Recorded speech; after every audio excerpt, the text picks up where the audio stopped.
Trigger warning for this episode, everyone. I want to make sure that you are prepared and know that there will be conversations around addiction, suicide, loss of family members, etc. If this is not something that you can listen to right now, I completely understand. When the time is right and ready, or maybe it's not the time for you, this podcast will be sitting waiting for you. But please be mindful of your mental health and the care for yourself as you go into listening to this episode. Okay, team. It's about time we got rolling right into it. I have someone special for you today.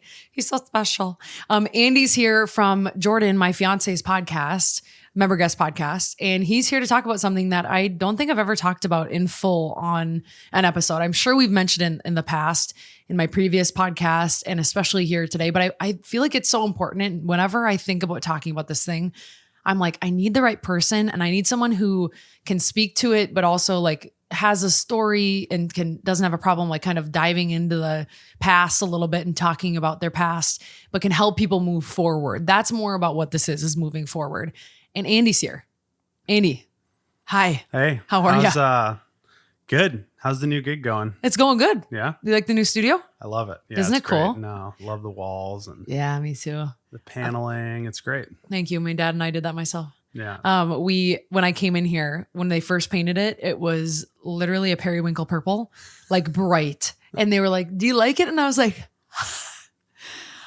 no, I don't really like it. It was too, so I had to go to the store, buy a different color. Cause of course I gave them the color, but the color on your phone, newsflash, everyone, on your phone screen that's tinted is not the color that will go on the walls. Right. Yeah. Which I think that's obvious for a lot of people, but maybe not for me. And that's fine. And that's fine. But now here we are. This is like the third layer because the colors underneath were not the correct color. Okay. Well, it looks good. Different colors. I'm really happy for you. Hey, thank you. So thank you. Really exciting. Lots of change, but good change, I think. Yeah. No, but today I won't hold it from you guys. We're talking about addiction. I want to just first say that I met Andy through Jordan's podcast. Andy was literally the first person I met, I think, through the podcast, and he was freaking hilarious. He is, not was. That's not past tense. Don't worry.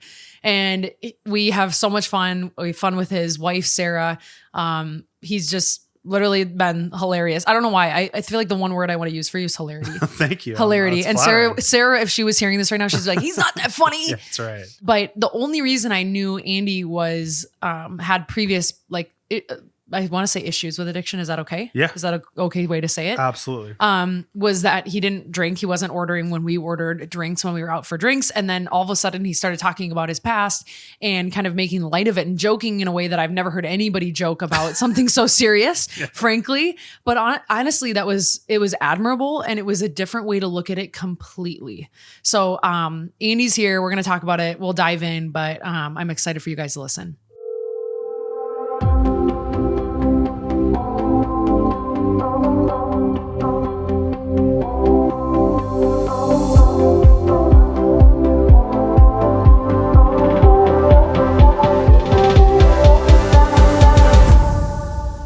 Andy, I feel like there's no other way to start this whole conversation because we're going to talk about like listener write-ins, people needing a perspective on usually when I read through them, it's about a relative and like perspective on that, perspective on how to help somebody who maybe is battling with addiction themselves or has a family member that's battling it. Like, what do you say? What do you do?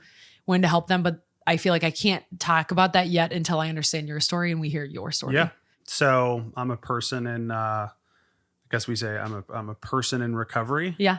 That's kind of the verbiage that we use. Person in long-term recovery with substance use disorder is kind of the vernacular that we use now. So it's kind of, and I don't really care, but it's kind of become a thing of the past a little bit to say things like substance abuse. Because you would say like, well, they're not abusive people, right? Oh, interesting. Or addict. I think there's a sort of a large contingency of folks that find that language to be stigmatizing. Look, I'm not one of them. I feel like you're not. Yeah, that's not you that's because not me. You definitely don't talk about it like that. No, but I do think it's important to, to try to put my best foot forward to use the right words. Mm-hmm.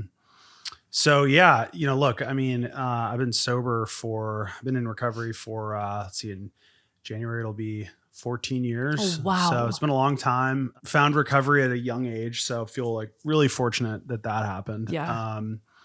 But generally I think like there's kind of there's kind of a, what was it like, what happened, and what's it like now. And, the short version is that I grew up in a, I grew up in a household. I was the youngest of five boys, and grew up on the East Coast in Washington, the Washington D.C. area. And, none of my brothers really had issues with substances. I lost a brother to suicide when I was 14.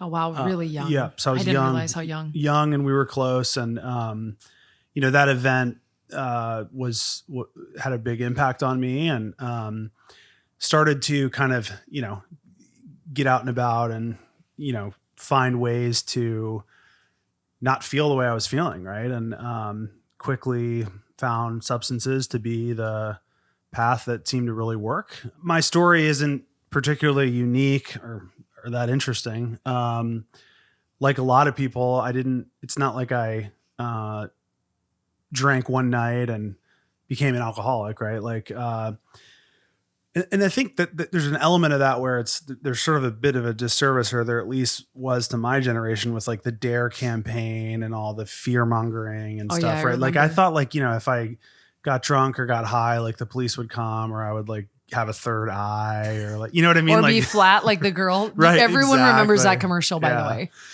Yep. Flat on the couch, and That's you're like, exactly oh my right. God. Yeah. And like none of that happened, right? Like I went home, I went to bed, I woke up the next day, like I went to school, like whatever, right? And so, it was 6 years of like a progressive process to where, and like during some periods in that, like I was fine, right? I was a heavy drinker or whatever. I don't know if I would say I was an alcoholic, but it was a number of years before I really, hit a place where I needed help. Did you know that? Yes and no. I think anyone who's like struggling with substance use disorder, like kind of a hallmark part of it is the denial, the sort of self-delusion. And I struggled with that. Here's what I did know, and I think what everybody knows that's having an issue with substance use disorder, is I knew that things weren't quite right. And I knew that I wasn't happy. And I knew that I really struggled a lot with, anxiety and fear and depression. And I think, like any good alcoholic, I tried to find a million ways to manage those things. The last one that I wanted to, try was stopping using. Right. But I did a pretty good job of getting through my options quickly, and nothing really worked. That was the issue. What were you trying? Everything. I mean, I tried therapy, I tried medication. I was diagnosed with chronic like mental health disorders. I was on, lithium. Holy Jesus. Oh, yeah, all of it. So, and not only that, but like, all the millions of other things, right? Like I'm going to go to the gym more, or I'm going to like get a new girlfriend, or I'm going to change my friends, or I'm going to like get a different car, or like, change the sweater that I'm wearing, or maybe I'll change that sweater. Maybe I'll wear blue and not black. Right. Or like whatever. Yeah. We're both wearing a sweater. We're both wearing blue sweaters by now, if you're wondering, everybody. So yeah, I think, it's, the point is like, they were all things I was trying to do to fix me. Right. And like, I think that's kind of the crux of the matter, is like when you're someone who has substance use disorder, like the quicker you realize you can't fix yourself, the faster you're on your way to actually getting help. Really? Okay. So how did you know, I want to like dive in a little bit of like, how did you know that it wasn't like for fun anymore? The easy thing to say is like, I lost the power of choice. Right. Okay. So we talk about like, there really being two defining characteristics of someone with substance use disorder. One of those characteristics is called, in certain places they call it the obsession of the mind, right? Which is basically where you find yourself thinking about using all the time, right? So like my whole kind of world really revolved around when I was going to get my next drink, when I was going to get high again. That's like when I woke up in the morning, it's the first thing I thought about. When I went to bed, was the last thing I thought about, and I obsessed about it all day. Right. So there's kind of a compulsivity to it where you become mentally obsessed. Then there's like the inability to not start. Right. So like it wouldn't be an issue if like I could just say no. Right. Like you can just say no, just don't do it anymore. Right. And like I grew up in a household like I said, youngest of 5 boys, like everybody played sports, like we're all athletic, like it's very kind of macho house. And like, That's a lot of testosterone it's in a one lot house. of testosterone and a lot of like conventional sort of wisdom, conventional masculinity, right? Like just tough it out or just man up or just whatever. When you wake up and you say to yourself, like, I'm not going to do that today, and you still do it, it's a pretty like frustrating place to be in, you know? And Yeah, you're then like letting yourself down, basically. Yeah. And you feel that. totally. Yeah. And then the ability to the lack of ability to stop once you start, right, is a clear indicator. So I think those 3 things are kind of the defining characteristics Yeah. of addiction. That's how you know. Mm-hmm.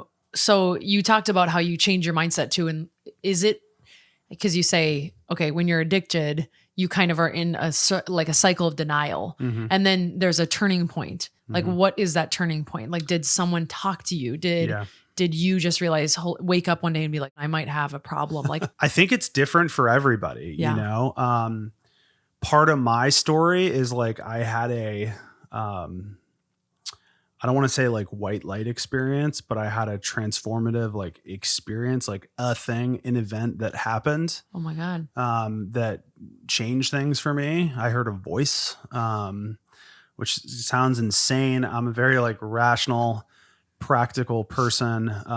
But I had, beat my head against the ground with my addiction for years. And, like I was kind of on death's doorstep, right? Like I was drinking a gallon of bourbon a day and I had a Wow. $600 a day drug addiction, and I was going to die. If I wasn't going to die, then I was probably going to kill myself. So I remember hitting this place, like a very specific place where I just knew that what I was doing wasn't working anymore. And then I heard a voice that said, you can't fix yourself. And I don't know what that was. Like, I don't know how it happened. But it was very distinct. It was like a feeling that I had. And the immediate thing that happened after that was I just felt like this immense amount of relief, like Because it wasn't going to be on you, maybe. That's right. Yeah. Yeah. Just because like what it meant was if I couldn't fix myself, maybe somebody else could. And so like the door kind of opened, there was like a crack in the, whatever, and like light started coming in, and, Yeah. And I felt this like intense relief. And so anyway, I think the point is like, it's different for everybody. Some people really struggle to reach that point. I feel very lucky that I had that kind of experience. You hear people talk about having inexperience. We kind of frame it as like a surrender, where you almost like give up. And in that surrender is a tremendous amount of like power and relief, That's amazing that you like had that opportunity. And then you were like, okay, I can go get help. Like I can ask permission for help. You know what I mean? Like it almost opened this way of like, yeah, I actually have the power to do that. Yeah. It's not just all on me. I'm not just the bad guy. I don't have to be a bad guy. You know what I mean? Like, I feel like that's maybe the conversation you were having in your head. Yeah. I mean, I think some of it too is like, I'm just naturally a very like action oriented person. So like when I was struggling, like I didn't want to be struggling. So I was like trying a lot of things, we talked about like I was trying everything to not be doing what I was doing. And I think the like cumulative result of all of those efforts was like I just hit this wall of like hopelessness where I was just like, nothing is working. I'm so miserable. Like, I don't want to live anymore. I hate my life.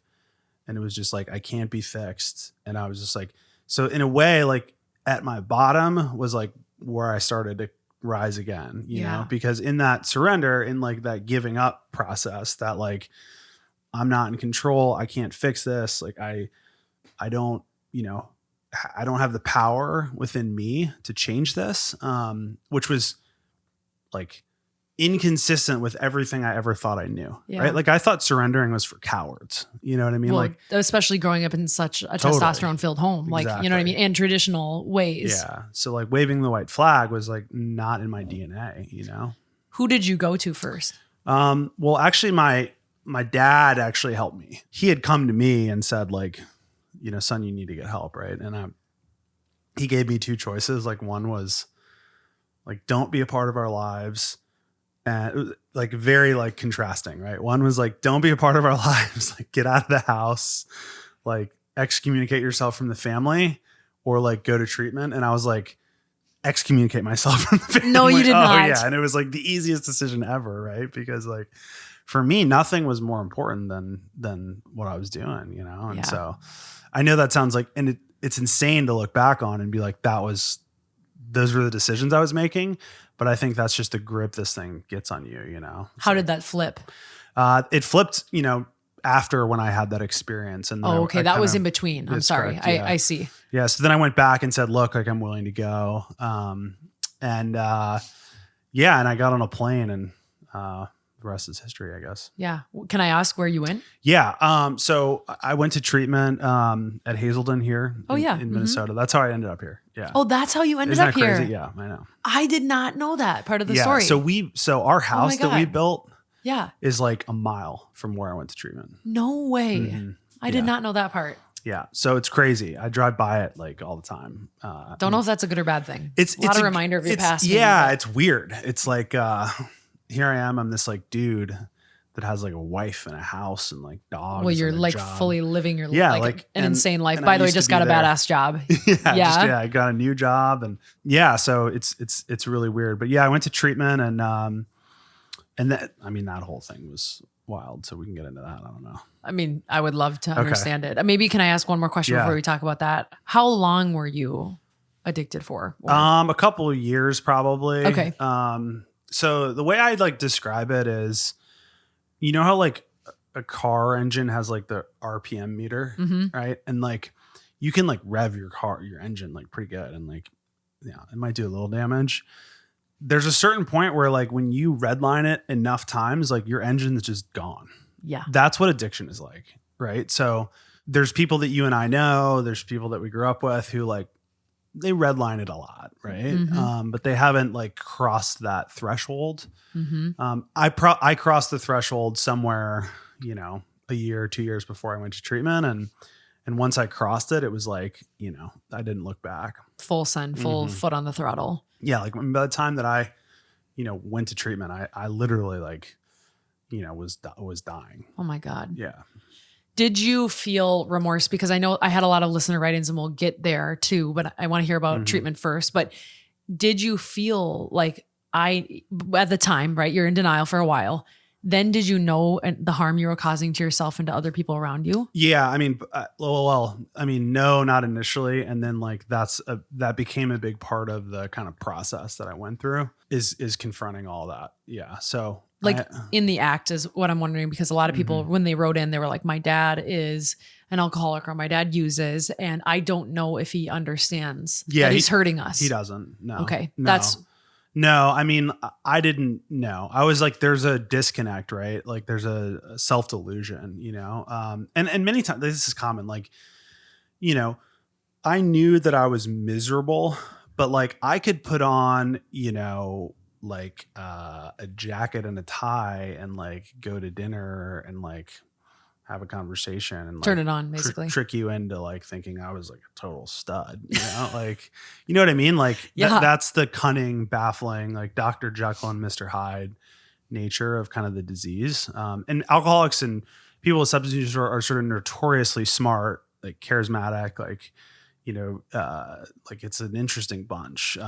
So yeah, there's an ability, like there's a self-delusion. I mean, there would have been points where when I was loaded up, like I thought like in my mind, like I'm doing pretty good. Look at me. Right. And, you know, like it's kind of a weird distinction, because on an emotional level, which I talked about earlier, like I was miserable. Right. And I think I knew that.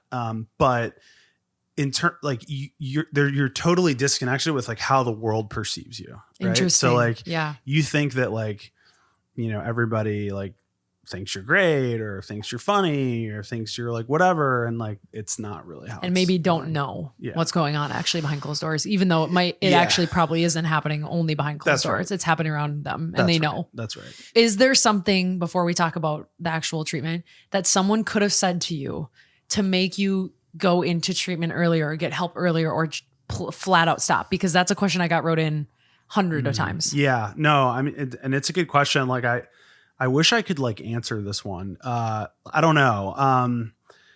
I think like here, what I do know is this. I do think that most people don't understand addiction.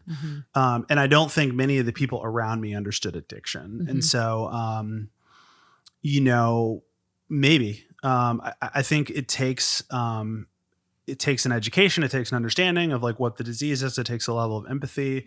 It takes an ability to know how to talk to, somebody that has an issue or substance disorder. Like I'm sort of well versed in that today, and so can kind of have that impact on people. But unfortunately, like I wasn't, necessarily surrounded by people that were like intimate with what addiction is. And Right. I also think like a huge problem is there's just a tremendous amount of stigma, right? So like Yeah. people think of, and one of the reasons that I'm so like open about my story and my experience is because like I don't like the stigma piece for whatever reason, it doesn't bother me, right? Like I don't really give a shit what people think. So the You reality shouldn't. is though, like a lot of the world thinks of people with substance use disorder as like the weak part of our society, right? Like the kind of vultures, the criminals, the people who are weak-willed, and this is like common like language, right? So Yeah. I think there's like a lot of shame that people have. And I also think that like, people that don't struggle with substance use disorder, your education typically comes through like, what you hear in the media or like what's kind of common knowledge. And I do think things have gotten better Well, for sure. and what they told us in schools of That's like, right. this is what's going to happen to you That's if right. this, if you do That's right. this, That's right. if you do X, Y, Z, Yeah. or like, don't hang out with that bad crowd over there That's because that crowd that's wearing X, Y, Z are the addicts, or like, you know what I mean? Like Mhm. that was literally verbatim what was said in Yeah. middle school, high school. Yeah. And like my story is just hilarious because like my story could not be more like the opposite of that. Like I wore a coat and tie to school every day. Like I was a, athlete, like, whatever, like, and I was a drug addict. So like, I wasn't all the things that you would think somebody who, had substance use disorder would be. And so, yeah, it's kind of a long way to answer the question. Like, I think it starts with like knowing the disease, understanding well, first of all, it starts with like knowing that it is a disease. Yeah. Right. So that's like, It's not just a choice that they're making. no, it's literally a chronic illness. Right. And, if you think about it, like substance use disorder is, there's a lot of things where it isn't similar, but it's not too dissimilar from like diabetes, and that's just like what I tell people is like, that's how I look at it. Diabetes is a chronic illness. It's with people their whole lives. There's like treatment and medication. And if you take insulin, you can live a pretty normal life and have diabetes. Mhm. Addiction is a chronic illness. It's a progressive illness. It gets worse if it's not treated. Wow. If you take the right medication, if you find the right treatment or process, you can live with addiction and have a pretty normal life. I don't know why, for whatever reason, with behavioral health conditions, we sort of bifurcate them off in this own little place where it's like, oh, that's mental illness or that's substance use disorder. But it's like, really like it's a medical issue. Yeah, they So all are. They all are. So like, cancer and diabetes and addiction, like I don't really differentiate between those things. I think we've grown to do that as a society. I'm not sure that we're better off for it though. Wow.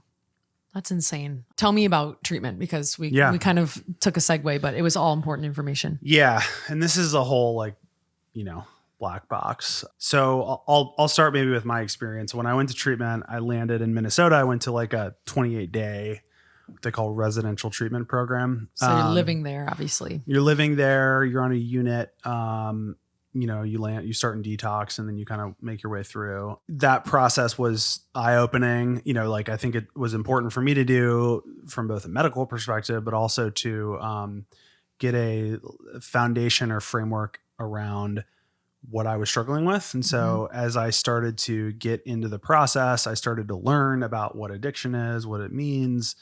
And then, more powerfully started to hear from others, that were also there and really like relate with other people for the first time and create that kind of human connection. I remember, not a lot of the people there looked like me or, like it was very different. Like you could have just taken the 100 people or whatever that were on the unit and just done a randomizer of like human beings and just like threw them in there. Right. Like, which is also kind of it gives a little bit of hope in an odd way. It's like, oh, they don't look a certain way. They don't act a certain way. They're not this, that, or the other thing. It's everybody. It's just a mixture. Yeah. It's like kind of like the luck of the random draw. That's right. Yeah. And that's what we say, like the disease doesn't discriminate. Hey, Scotty's climbing all over Andy. Sorry, Andy. The disease doesn't, like discriminate. Right. So it really affects people, all sorts of people. And yeah, I think that's was part of the cool thing with the process for me is just there's all these people here. They're so different than me, but I'm able to connect with all of them based on our shared experience and shared story, And so, yeah, but I think the reality is that 28 days of treatment isn't necessarily, enough to get well. Right. So I was like really fortunate that I went to an extended aftercare program for 5 months. Oh, wow. Yeah, 5 months. 5 So at months. this time, you obviously had left all of your friends, your family, a job if you had had one. I should have asked that. Yeah. And I was pretty unemployable at that time. Okay. Fair enough. Yeah. Some people, I can't assume if it's maskable, if it's not. Yeah. Yeah. No, I didn't have one. But yeah, I spent 5 months in the Pacific Northwest, actually living at a treatment facility there. Got integrated into like a community out on the, peninsula in Washington, rural Washington. Did a combination of like wilderness outdoor stuff with, teaching at a elementary school and volunteering, a lot of like service work and, work in this community. And a couple years later, actually ended up running that place as a employee, which was really weird. That whole experience though, was accessible to me largely because I come from a well-to-do family. And that experience is not accessible to very many people. So the problem with like addiction treatment in general is like, like diabetes, addiction is a chronic progressive illness and needs to be treated longitudinally, right? So like people don't really get well in like 28 days. Like you don't go to treatment and leave and you're like, I'm better. I'm better. I'm a different person. You get better. Like you get stabilized medically. But you're not like transformed or changed. And if you think we don't treat diabetes by just like letting people go to the emergency room once a month, right? Like that would be insane. That would be an insane way to treat people. No, like we give them insulin and then they don't have to go to the emergency room, right? So for addiction, like a huge thing is like, how do you get people engaged in care really like longitudinally? I was engaged in care for 6 to 12 months and that whole process really transformed me.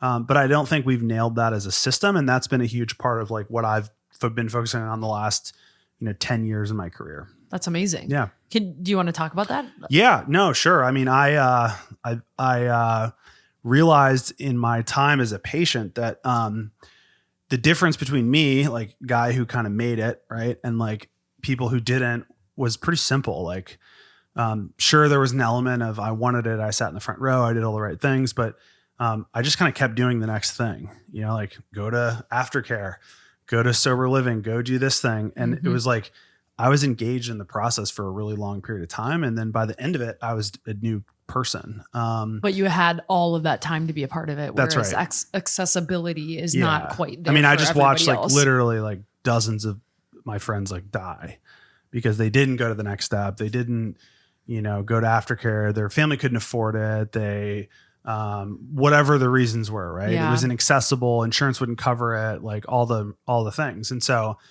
it just created this really, I don't know, this intense like sense of kind of like almost survivor's guilt where like, I was like, man, like this doesn't seem fair that I have this amazing life and like other people don't get it. And so, I ended up actually going back out to run that facility that I was at and transitioned it from being a private pay facility to one that takes insurance. Oh, wow. Which was really crazy. And then that company sold. And then I started a company here called Kodiak Recovery that was a outpatient treatment center. So we would work with people, house them, and then give them treatment for really long periods of time, kind of work with them through relapse, work with them through the things they struggled with. And then I sold that. And then, have been working in like what's called value-based care the last couple years, focused on partnering with insurance companies to bring innovative and new models, initially for substance use disorder patients and now for actually everybody. So Yeah. I've kind of,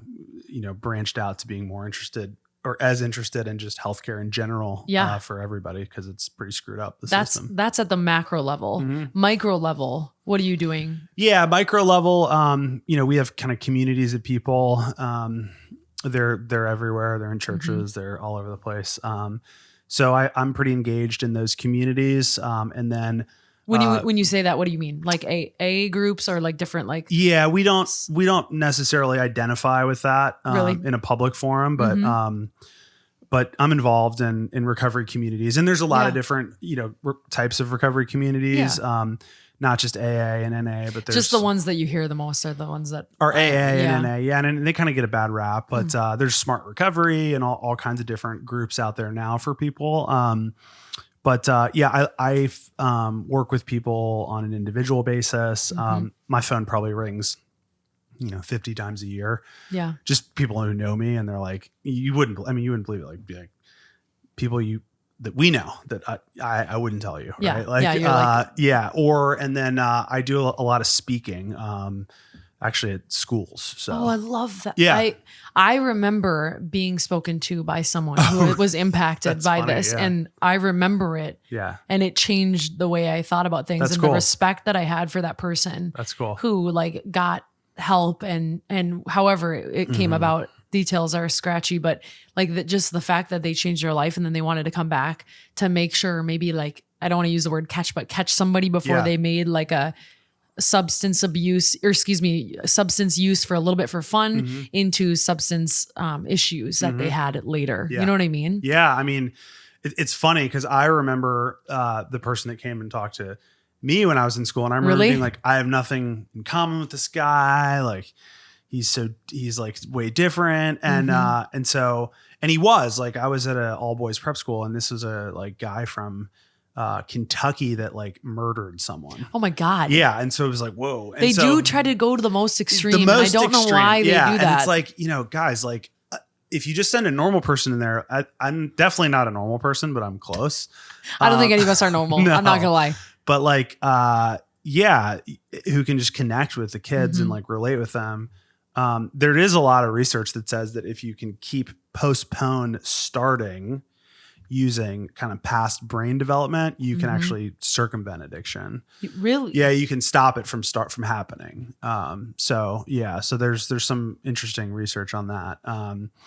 But that's more like on the prevention side. So yeah, I try to keep it balanced and do a mix. And like, for me, it's like micro kind of systemic change that I've focused on. It's working with people on an individual level. It's like always taking the phone. It's like trying to give my time back where I can. And like what we say is like, you only keep what you have by giving it away. Right. Like, there's nothing better that I can do for my recovery than help another person, because it reminds me of like where I came from. And so in some ways it's sort of selfish. But it's what you're impacting other people. So that's a huge deal. Yeah. And like I said, hopefully it helps them. It helps and that's the first thing I tell these kids when I go into these schools. Like, listen, and I think there's an element of this that's like sort of attractive to them. I say like, I don't really care if any of you listen to anything I have to say. Like, I'm here because of me. I'm here because this helps me. Right. And it's like, it's kind of disarming in a way, because it's like, oh, wow, this guy's like not selling me anything. He's not like, he's got no agenda. Right. So true. Yeah. And so it's just like people immediately their guards down. And on such an important topic, I think it's important to have that dynamic with people. Yeah. Because otherwise, like, they're just like, here's another dude that's, selling another bag of goods or whatever. Yeah. Whatever it may be. Your story's, it's insane. You know what I mean? And just like knowing who you are right now. And I met you way after all of this had happened. And the point I want to say is like, I never would have guessed. And that's the point when you look around you should realize that many of the people struggling, you never would have guessed. Like, we have to remove a stigma. We have to remove this, I can't help you. I think, in my opinion, and I want to ask you this next, is like, we have to remove this, like, well, I wouldn't be the person to talk to them. Like, I wouldn't be the person to bring it up. And there's a space, a correct time, a correct place, a correct knowledge, a correct empathy for bringing something like this up with someone. Right. But like, it's got to all be right, but doesn't mean that you're the wrong person to do it. Right. Yeah. If you're seeing something that's going on and it's happening and it doesn't make you sit right, it may be you that needs to say something. Or if you're battling out there right now, I hope that this is your sign to speak up and say, it is not my fault. One, it's not all on me to get better. I accept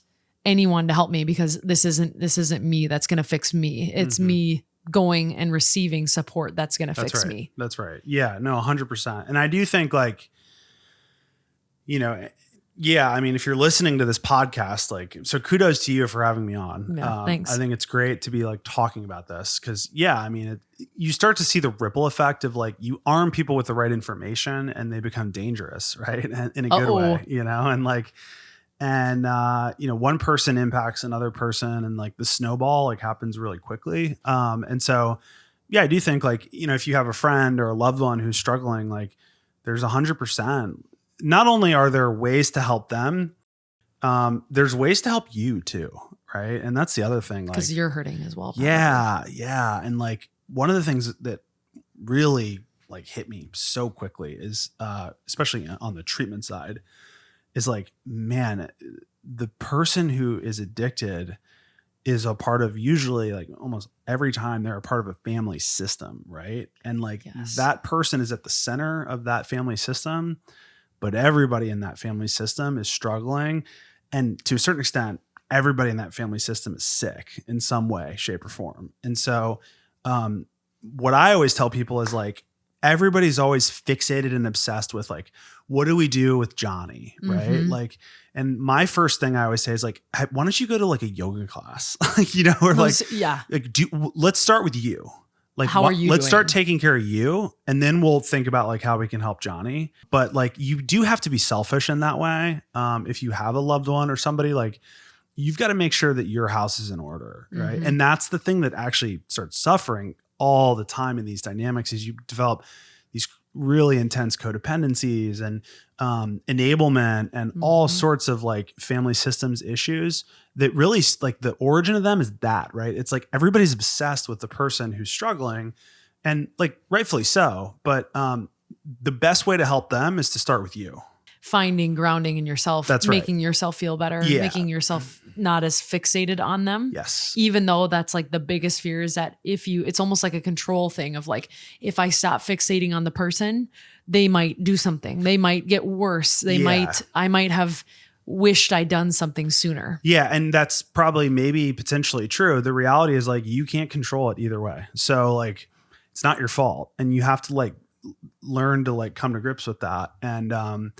And you do have to let go. And that's like hard, right? That sucks. But the bottom line is, like, it's not your fault. And you didn't cause it, and you can't fix it either. Right. And so, if you're in that situation, that would be what I would say is, like, start with you. And there's plenty of resources out there. There's Al-Anon there. You can get a therapist. Like, there's tons of information on how to, how to take care of yourself. But that's the first thing they'll tell you when you walk in, is like, let's not talk about the person who's struggling. Let's talk about you, and how does it make you feel, and why does it make you feel that way? And are you afraid? And yes, you're scared. And tell me all the things you've done to try to fix it for them. Has any of it worked? No, it hasn't. Right. So, that being said, like, so I don't believe in like letting people hit their bottom. Yes. Yeah. That's like a common kind of thing where it's like, just let him hit the bottom. Right. Like, that's also a very masculine way of thinking in my mind, right? Like an old fashioned masculine way of thinking. Yeah. Like, we can raise people's bottom, actively as people. But it starts with taking care of yourself. It starts with healthy boundaries, right? Having healthy boundaries with those people. And then, it ends probably with like really candid, vulnerable conversations, right? And honesty, and really trying to come from a place of love, and not like get their defenses up and not attack them. But what you do is you tell people, like, I love you, and I I know you're capable of being so much more than where you are. And, I want to help you achieve that. I want to help you become the version of yourself that I know you think you can become. And when I talk to people, that's always the conversation. It's never like you're a bad person or you hurt me or you're a POS or whatever. It's always like, hey, there's this world of possibility, right? You have to sell hope to people. Mm-hmm. You don't sell despair. Why would you? They're already probably in it. That's right. So it's like, hey, and this is what I tell people is like, I could like tell you that like unicorns are real, but like at some point, like I got to just show you and like, let me be an example that unicorns are real. Like I was a homeless person. Like I had no life. I was on death's doorstep. I hated myself. I hated everybody I knew. I hated everything in my life. I wanted to die. Every day I woke up, I thought about harming myself. My life was fucking miserable. And today I'm like really happy. Like very happy. Like I'm a happy like person and I don't take myself too seriously. And I joke about all the horrible, terrible, awful things that happened to me. But that's like what's possible. And the problem is like people that are in that situation, they don't really know that. Like they hear and see all the stories about like all the people that die and fentanyl overdoses and like, sort of the media stories and the negativity and the toxicity. Like this podcast is going to reach some people, but like this isn't going to be on CNN, right? Like you never hear the stories of like people that like live a normal life and they're happy and they overcame like crazy shit, right? And that's really common. Like it's not, and also shame on anybody that's like me that doesn't talk about it because you're a loser and your story could help people. So talk about it. Seriously. Yeah. That's the whole point of my podcast too. It's like, I want people to have access to information. I want people to talk about the things that are hard, but let's talk about it to help you. I want people to have information. That's like I want this story of Andy, who's my friend, I want you guys to know so that you can use this to whatever it is that you need to use it. And if you're listening now and you're like, well, I'm lucky enough to not know anybody with addiction or have seen it or needed to use it or maybe haven't battled it with yourself, but the chances are you will cross paths with someone who suffers from addiction and it's like you're going to need to support, so there are tools here no matter what in dealing with situations, which we'll get into too. I put a poll on my story yesterday and 85% of people said that they know someone that struggles with addiction. And then I said, if yes, have you had the hard conversation with them or brought it up to them? And 64% of people said yes. Okay. Then I go into the next slide, which just says, what do you wish they knew? Okay. And I just want to read a few of these. This one says, we will support you and help you, but you have to want to help yourself. We love you. How much it is hurting those around them. They want them to know that I still love them, even if they keep relapsing. I wish they knew that all anyone wants for them is to get better and live a good life. You are not alone. The people surrounding you love you. The addiction doesn't define you. This person says, from being an addict, I only heard the support offered. Consistent support was more than being felt like I had to do something. I had to figure it out for me. It was important to feel that something wasn't right, but I knew I was loved. The light bulb had to click for myself.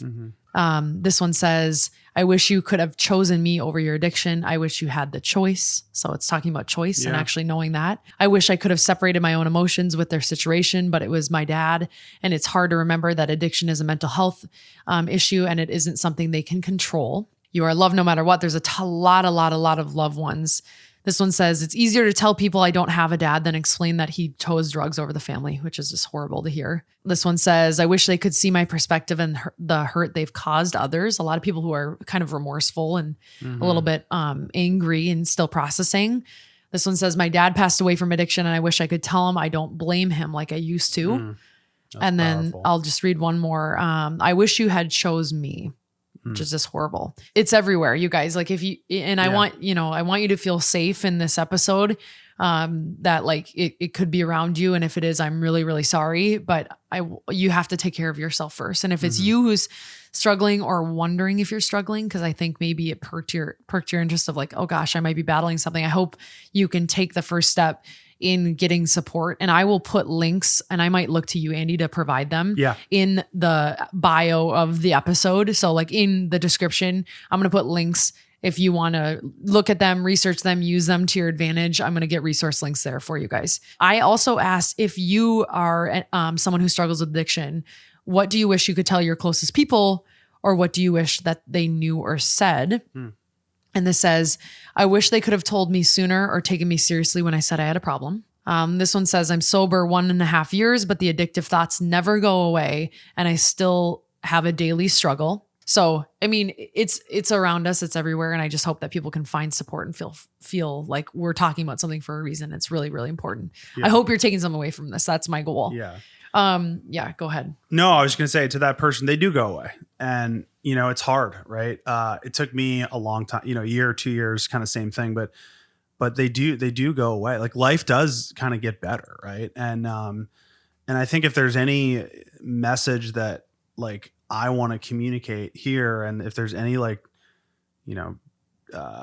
drummed beat, it's just that there's hope. There's hope, and recovery is real. There are people in recovery.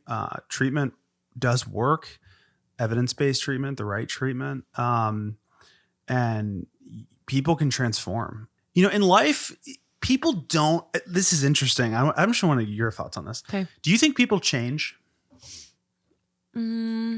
I know I preach a lot that people don't, but I know that I have. It depends on what it is. Yeah. So I generally think people don't really change. Yeah. But to be honest, that's my that's your kind of more cynical view. Yeah. It's more cynical. In recovery, people change. Like, it's this subset where, like, people transform, and that's so cool. Mm-hmm. That's just so cool. Like, that happens. You see people come in, and they are, like, downtrodden and rotted out, and, like, they're on death's doorstep, and you see them a year later, and their face is different, their personality is different. It's like everything about them is different. And I wouldn't change my addiction. I wouldn't change it. I wouldn't. If I could do it all over again, I'd do nothing different. And that's insane to say, right? But it's true, because it's given me a gift. And the gift is that I got to experience what a miracle is. I get to see that in people every day. I get to live in a magic world. And that's the thing, like, I want to communicate to people is, like, recovery is real. People change.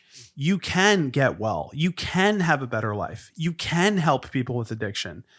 It doesn't have to be the way that it is. I just wish that I sound like I'm on a podium right now, but no, we love a podium. I just wish that, like, there was more of that. I wish, like, if I had it my way, we would have a pep rally every day to celebrate this thing called recovery. I think, unfortunately, people are conditioned and trained and educated to think very contrary to that. And what I'll just say is, like, that's not my truth. That's not my reality. That's not my life experience. That's not what I've seen in others. I got married in 2019. 5 of my groomsmen I went to rehab with. Oh my God. Yeah. Really? Yeah.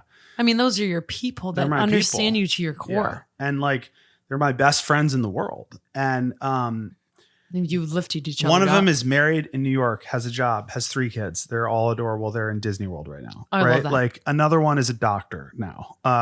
So yeah, I mean, I think that's the thing, right? Is, like, there's these success stories, and I don't pretend to sort of be the face of, like, success stories, because, well, you are, folks, by no means though am I, like, a cured case, right? Like, I have demons and issues and struggles, and I'm not a perfect person at all. And I definitely don't ever want to be the, representative or face of recovery. Like, that's not me. There's plenty of people that are more qualified to do that than I am. But what I will say is that, it's real, and it works. And I, candidly, like, I didn't know that when I was in it. That's the one thing I was wondering that, to be honest. No, I thought, like, if I stopped drinking, my life would be over. Like, it would suck. It would be boring. It would be terrible. I'd, spend my nights in church basements with old people smoking cigarettes, And, yeah. Man, has that just not been my experience. You're alive again. Yeah. I mean, like, and happy and, like, full, and I have fun, and I still go out, and, like, yeah, I'm glad you said that about, you didn't really know.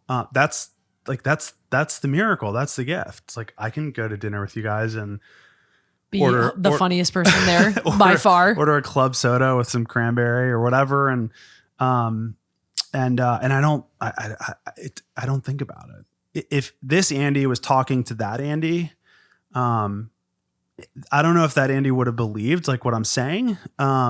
But it's the truth. So amongst all of this, one of the biggest things that I want to do is give advice. Like, two of my things on this podcast are speaking from expertise, or hosting experts. And in a way, you are an expert in something that not everyone has experienced. And that is like addiction, recovery, all of these things, right? The other piece of that is getting advice to people who feel like they don't know who to ask or how to ask them. It's called SID. So that's what we're going to talk about, are these advice write-ins. And I'm going to pick a few.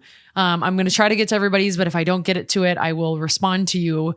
But this one says, my dad is an alcoholic. And it says, my dad has been an alcoholic all of his life, but it wasn't something we acknowledged as a family until we went to the hospital 3 years ago for drinking.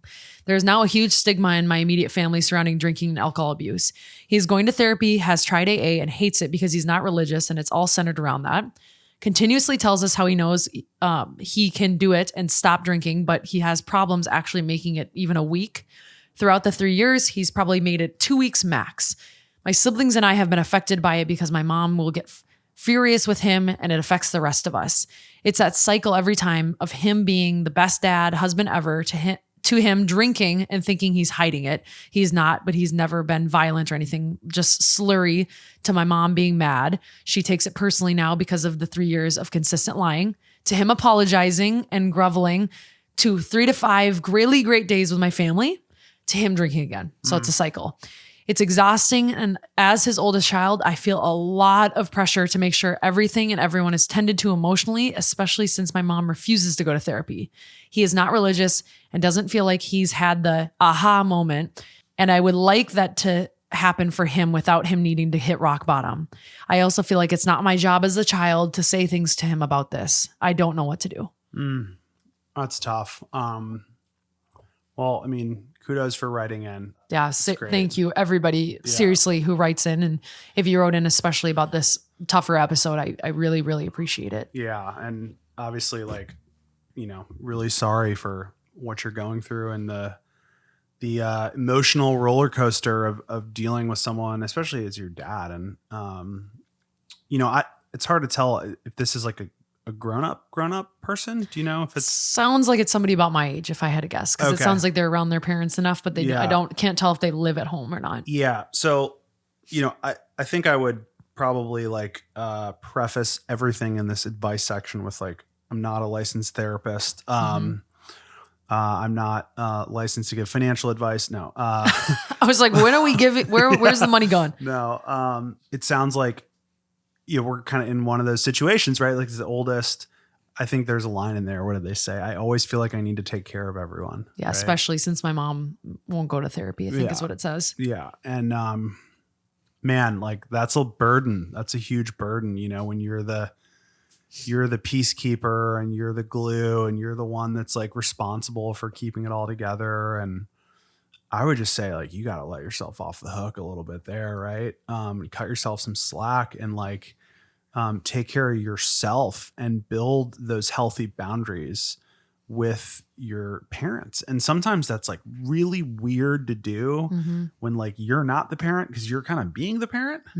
But sometimes you got to do that. And you got to say, Dad, I'm unwilling to have a relationship with you that involves alcohol. That's my boundary with you. So when you're not drinking, I'd love to have a relationship with you.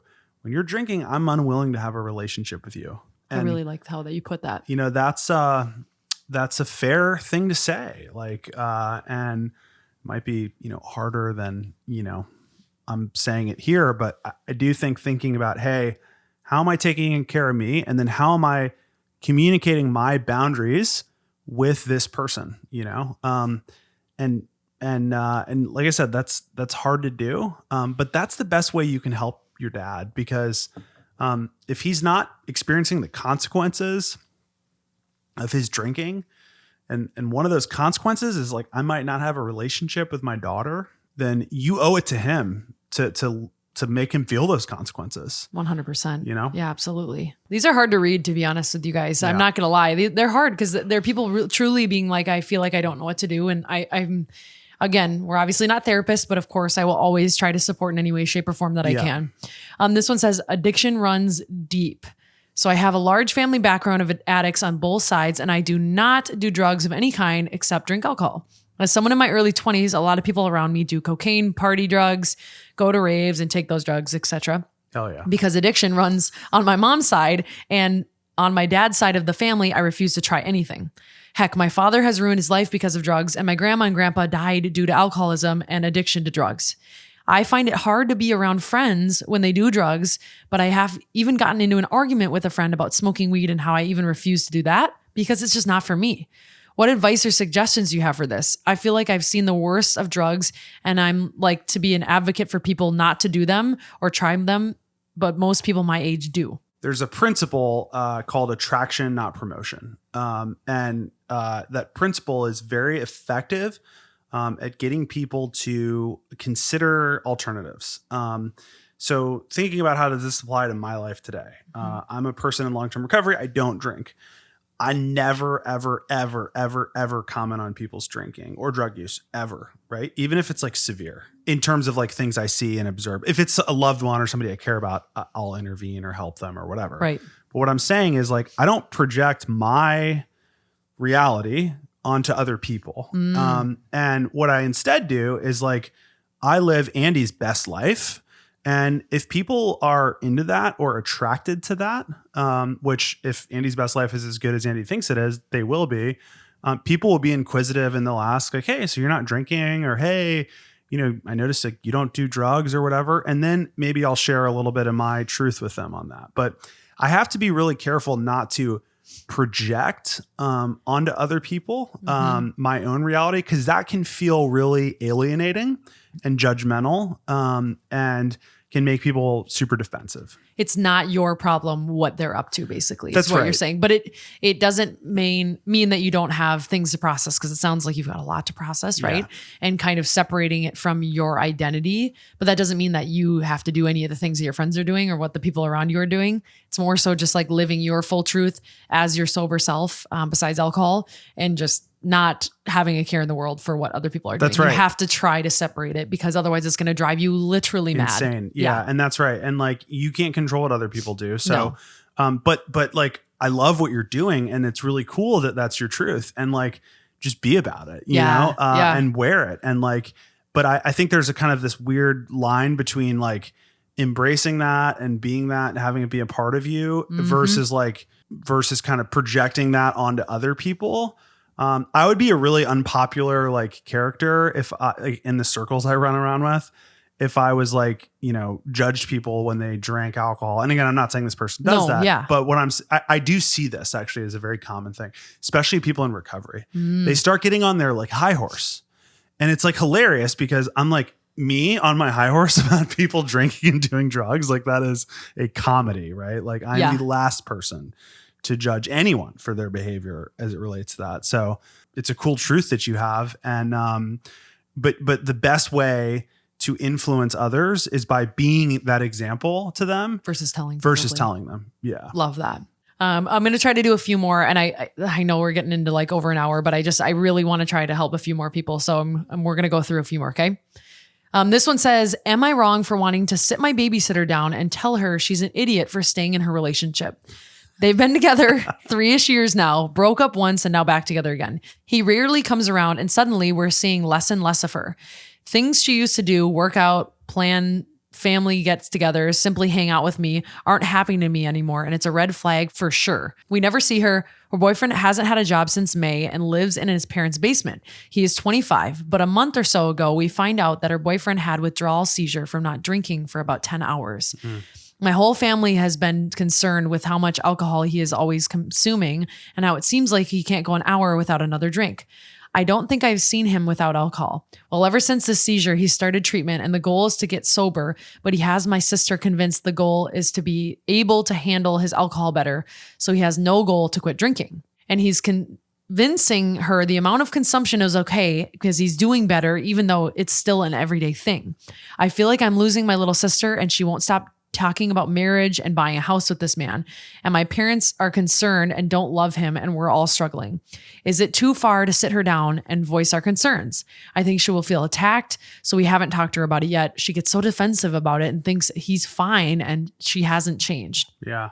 Okay, Ooh. so this also started with, am I wrong for sitting down my, oh my God, it's baby sister. And I said babysitter. Yeah, I was like, no. interesting. It got smushed together. Oh, okay. So, you know, when your brain just decides what the word is, that's what happened. Okay. Got it, crew. Baby sister. Wow. This is, wow. Yeah, this is a tough one. If it was my sister, I would be sitting her down. Yeah. Absolutely. Because also it's my family. Like I will tell you how it is. I will tell you when I don't agree. And that also comes with just like being more comfortable and being willing to like, I love you, right? Like, I love you. Yeah. You gotta wake up. Like this is not healthy. And I don't want you to live in a situation where I feel like you're not living your truth. Like, I feel like maybe you don't even realize that you're covering up and believing what he's saying when we all know that that's not true. I just want you to be safe and I want you to have less stress on you. That's how I would handle it. Yeah. I mean, you have a sister. Yeah. I got a sister and I would be Hawkeyes. I would be there in a minute. We would have a table with a light bulb above it. Yeah. I mean, I just think the whole sort of dynamic of like, he's in treatment, but we're going to get married. It's like, I mean, yeah, I don't know. I think that's like, it's tough. It's even tough for like, I think about him, going through that experience and, needing, like, he needs to focus on like himself too. Right. And so like, even with her, it's like, hey, are you helping him with what you're doing? Or would the best way to help him be to like give him some space and like let him attack this problem instead of jumping to the next thing? You mean instead of focusing on you? Well, true, because it is very selfish, it sounds, and in a way, and I don't mean it in a rude way. Yeah, it's just more like, no, we're gonna get married, we're gonna buy a house, we're gonna do all these things. It's and like, you just got to get sober, and you're just gonna go to treatment, and we're just gonna get you this thing, and you're gonna be fine. And it's like, it's not a transaction. Like, he's a human being that's like sick, and maybe the approach I would take is like, hey, the best way to help him with like what he's struggling with is not by like planning a wedding right now. Yeah, definitely not. It's by like having boundaries with him, and being really clear about what your standards are. Yeah. And upholding those standards. And those standards should not, for anyone out there, like, you should have a standard that's like, I'm not going to be in a relationship with someone who's abusive, who is, struggling with who's an alcoholic, who like, I mean, it's okay to have that standard, like for yourself. It's hard for people to not feel bad, but it is like, it's okay to set that standard. It's okay to have that standard. Yeah. I completely agree. Yeah. We have to kind of go fast for these next three, but I want to get to these three because they're the ones that I flagged. This one says, from addict siblings. My brother has been struggling with addiction for as long as I can remember, before I even was old enough to know what drugs were and could even understand what was happening with him. I've had countless therapy appointments and even participated in multiple sibling and family programs, and yet I still find myself so avoidant on the topic. My two requests: can you talk about how addiction affects relationships with family and how it may affect your family, both of which I just don't feel like is talked about enough? Additionally, I would just love any advice on how I could help my brother without enabling him to use. Though I am not the one using any drug, addiction has impacted my family for nearly 15 years, and I played a big role in who I am, and I wish I would have had heard people having these conversations years ago. And I know some of this we talked about, but I just wanted her to feel heard. Mixon is now here, and he's hanging out with us. The cats love me. That's tough. Yeah. It affects relationships. We talked about that. It affects family. We talked about all of that. You're not enabling them to use, I think, by setting boundaries. And that's what I've learned is like, you're not enabling him to like, it's okay to like use the, whatever it is that he's using, by setting a boundary of being like, I don't want to be in your life if that means that you're going to be using while you're in my life. These are all difficult situations and hard things. But I think the answers are kind of the same, the basics, right? self-care, boundaries. Like, I think it's great to have an awareness on enabling and how do we enable people, right? We normalize their behavior. That's one way of enabling people. Money is a big one, especially with addicts and alcoholics, so financial enablement. I would say those are the big ones. And a lot of times, like on the enablement thing, we do that because it's like convenient. Like, Yeah. it's just kind of a pain in the ass to constantly be like, hey, that's not normal. Like, this isn't normal. You feel like you almost have to be like, God damn it, I have to be the bad guy That's again, right, again. again. Like, oh my God, why do I have to say this again? Yeah. But That's part of like, it's a part of, yeah. it's a part of like engaging in a relationship with someone and helping them, right? Is like, there's also kind of a famous sort of like American government policy that was very sort of neoconservative back in the day, but it's the old "we don't negotiate with terrorists." Oh, I've kinda heard this line. before. Yeah. So, I think I've used that with people that are struggling with alcoholism. Yep. Is like, I love you. Like, I'm not going to negotiate with your disease. Your disease, like, I'm not here to negotiate with your disease. I'm going to be very mean to your disease. Like, I don't respect your disease. I don't like your disease. And so when you can kind of like separate the person from the disease, you can actually like, you can have those difficult conversations, but you're doing it like with the disease.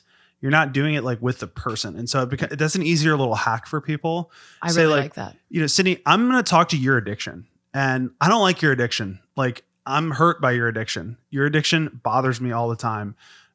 Your addiction has created major consequences for me in my life, and I hate it and I'm angry at it. And I love you, John, but I'm not going to negotiate anymore with terrorism.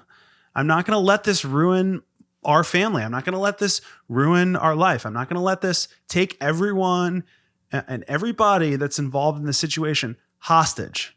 I'm not going to do that. There's real power in that. Absolutely. I really like that tip. I think that could be utilized in the situation and many of the other ones that we've read. Yeah. This one says, I'm having my own addiction battle. I quit drinking 6 months ago. It wasn't serving me anymore. I was a nuisance when I blacked out. Every time I would drink the next day, I wouldn't remember half of my night and I'd wake up feeling shitty and immense anxiety.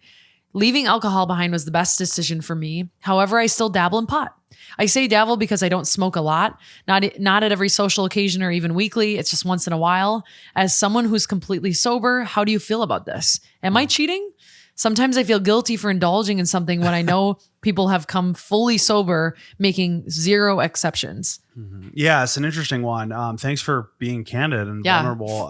Thank you. And I mean, like, this is one that I've kind of evolved around.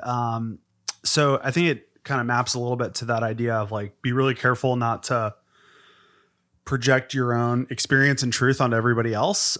Look, I've kind of gotten to this place in my recovery where like I define recovery very broadly. And I think we have to define recovery very broadly. I don't think it benefits anybody to be really myopic about the definition of recovery and what it means. And it's like, well, that means you have to abstain from all mood altering substances. And if you have a relapse, you're not part of the cool club anymore. And for me, like, I've grown kind of past that. Actually, what I've noticed and what even happened with me is like, when you're in the early innings of recovery, you're actually like really insecure about your own recovery and afraid. And so it becomes really easy to just kind of like be myopic and like, this is what it is. This is the definition. It's narrow. You have to do this. You have to not drink. You have to not do anything. Like, everybody, here's the thing about recovery. Everybody gets to define their own recovery. Yep. Right. And I think, if that works for you, then like, awesome. Welcome to the club. Like, you're in recovery. You've overcome alcoholism and your life is better because of it. Like, that's a win. Like, let's high five each other and celebrate. And like, what I would say is like, if pot's not working for you, then you can let go of that too. You don't have to have that. If it's working for you, like cool, like no judgment, all good. It's up to you. Yeah, That's the basis of what you're saying. That's right. Is absolutely. It's and up to you. and recovery, you like, just because, like, if you're recovering from anything, you're part of recovery. You know, I love that. And so I would just say, like, glad to be in this with you. And yeah, for me personally, like, I don't smoke pot. I don't engage in anything mood or mind altering, because for me, usually that like leads to other things, you know, but that's my choice. And so I think, you know, everybody gets to make that choice for themselves. Last one, conflicted with grief and addiction. Sid, I'm so nervous but excited for this episode on addiction because it hits so close to home. My dad passed away 4 years ago after years of battling alcoholism and addiction to painkillers. I was always a daddy's girl growing up and didn't see the reality of his struggles until I was older.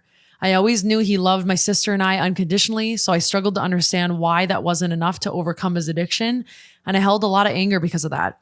Now that he's gone, I've felt a lot of conflicting emotions when grieving. I miss him so much and all of the wonderful memories together when he was sober, but I also still feel so much anger over some of the choices he made that affected my sister and I growing up from his addiction. Is it normal to feel such conflicting emotions when grieving a loss of addiction? Yes. I mean, I literally want to like give you a hug. I know. Like, I am so sorry that you have to feel such conflicting emotions. Yeah. And there's a family member who is very close to me who lost a dad to, well, I think it ended up being old age, but mixed with the repercussions of being an alcoholic for so long, right? So like you say old age, but I think we all kind of knew there were other things that were causing that. And they carry grief to this day about like that relationship. And I just want to hug them and help them. And I wish there's something I could say to help you, but I feel like, again, it all is a pattern of taking care of yourself and putting yourself first and releasing that whatever you're carrying. What do you think? So yeah, I'm going to maybe be a little controversial on this one. I am okay with that. Whatever feels right. And say, like, if your dad had died of cancer, how would you feel? Right? Like, I love that you're saying it in that way. Wouldn't that change though? You know, cause like he was sick, he had a chronic illness, and like he died, and like, I understand the anger, because of the conception or the perception that addiction is a choice. And your dad must have been a bad guy if he did drugs and was an alcoholic. But like, what I can say is, like, he was a sick person. That doesn't define your dad. And I think the more that you can contextualize his addiction as a medical illness, you know, that like 10% of the population has, and the reality is it kills people. And the more, I don't want to like suggest that it's sort of normal or normalize it, but I do want to say that, like, have that conversation with yourself of like, would you feel about it or think about it differently if it were a medical condition, if it were something else? And then why are the reasons why you have these feelings about it because it's addiction? And is it because of your judgment? Is it because of stigma? Is it because like you think it was a moral issue with him? In my opinion, I'm sure your dad was a complex person like we all are, who had a disease, and the disease won. And that's reality for a lot of people, and it sucks and it's horrible and it's awful. But diseases kill people all the time. Yeah. And I'm not trying to sound crude, but what I will say is that, like, if you can forgive him for for those pieces of it, and try to look at it like it was any one of any medical conditions, does that create a different relationship for you with it? You know, I don't know. What do you think about that? No, I think it's really interesting. Yeah. I think that at some point you have to forgive/release the things and the repercussions that it caused you. Yeah. But you still remember the good pieces, and you are still grieving the loss of someone who passed. That's right. So almost like separating the two things, That's like right. Forgiving on the one end of like things that happened, and then grieving the loss of a parent, which is immensely, I can't even imagine, like immensely hard. Then you move forward. They're almost like separate. They're almost like separate. It's almost like, yeah, that shit that sucked. He hurt me in these ways, but the addiction was taking over his brain. The disease had kind of a chokehold on him. And that's separate from the loss that I have of a parent. It was just that he was taken by this disease. Like you know what I mean? My brother, who was my best friend, committed suicide, right? And for a long time, I was so angry at him. And like, so there's that. There's my emotional relationship with his death. And then there's like the emotions that came from his death, right? Like, or in other words, the grieving process of losing someone close to you, right? And then there's like, well, how did it happen? And then what are all the things that come from there? Because the how is like, you don't know why they did what they did. You blame yourself. You have a tremendous amount of guilt over it. Could I have done something differently? Was I not nice enough to him? Was I not there for him? Like, was it my fault? Was it like, there's a million questions, right? And it's an awful way to lose someone that you love. It's awful. It's the worst way, I think.